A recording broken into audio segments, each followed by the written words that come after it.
Hey everyone, back for another talk about methadone. So yeah, this will be third my third video I've done on the subject. And I've gotten a few, you know, quite a few comments and questions about it, and just wanted to keep talking on the subject and see if I can get a few more comments and questions about it. um So yeah, I'm still stable on my dose at 104 milligrams. Nothing's changed there. I've got my annual physical coming up here next Tuesday, or this Tuesday coming up. So basically, what that entails is you go in and you sit down with the head doctor, or the nurse of the clinic itself, and they take your height, your weight, your blood pressure, your pulse, and all that stuff like that. They basically talk to you about how everything's going in your life. How's your dose holding? Are you stable? Is there anything you need?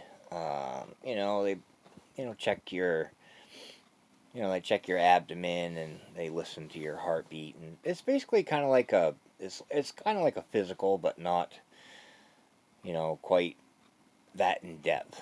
They just basically do an overall health check, and they do that once a year. That is something that does have to be done once a year.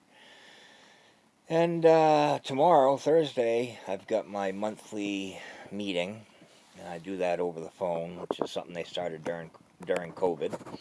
So that's pretty cool. It's something you can do right over the phone, and that's an hour long.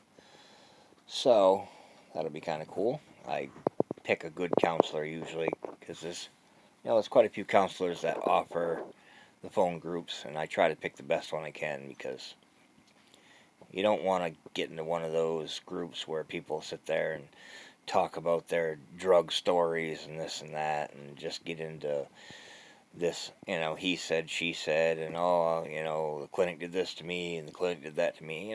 Shit like that just gets boring.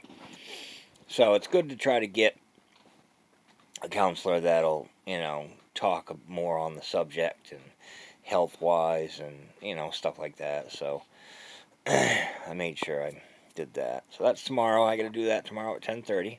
No, I'm sorry. Tomorrow from 10 to 11. And so yeah, I'm required to do 1 hour a month.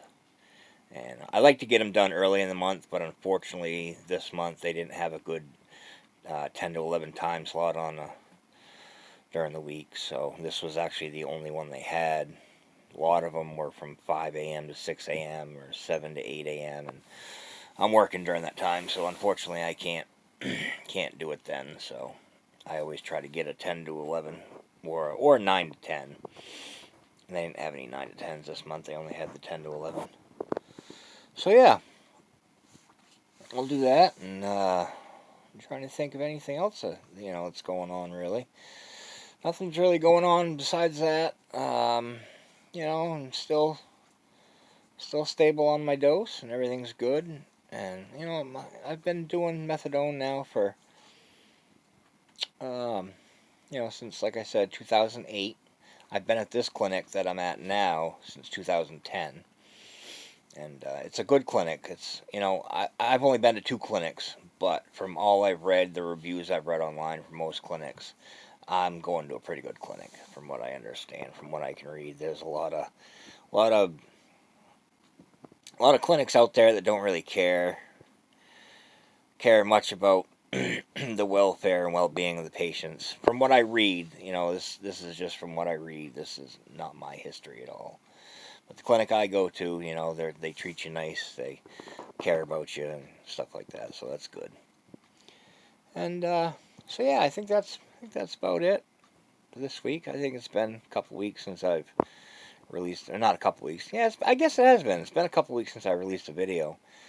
If you want to subscribe to my channel, I have like 4 or 5 different videos on this subject. I do talk about Suboxone in one of my videos, because I was on that for about a year and a half. I give my opinion on that and everything else, and how it worked for me, and who it's best for. And these, like I said, this is all my opinion. None of this is factual or medical advice or anything like that. This is all just from my personal history with the stuff. So, but anyways, if you want to subscribe to my channel, I've got, like I said, 4 or 5 more videos, and some of my guests are entertaining. It's if you want to know more on the topic, I'd like my main goal is to try to end stigma on you know um, opioid replacement therapy, drug addiction, and just addiction in general, because it's just a lot of people frown about it. There's no need of it. I mean, there really isn't. It's just like anything else in this world. It's something people go through, and you just need to accept it. And maybe if you educate yourself a little more about it, you can learn a few things, and maybe you won't be quite as stigmatized about it. So, I suggest, educate yourself on the topic. It's something that doesn't appear to be going away, anytime soon. It's been around for years and years and years, and they started doing opioid replacement therapy with methadone. They started that back in the late 60s, early 70s. So, it's been around that long, and it's still here today, so I don't think it's going anywhere. So, educate yourself on it, watch a few of my videos, it's, good stuff. So anyways, if I can get sober, you can get sober. Have yourself a beautiful day.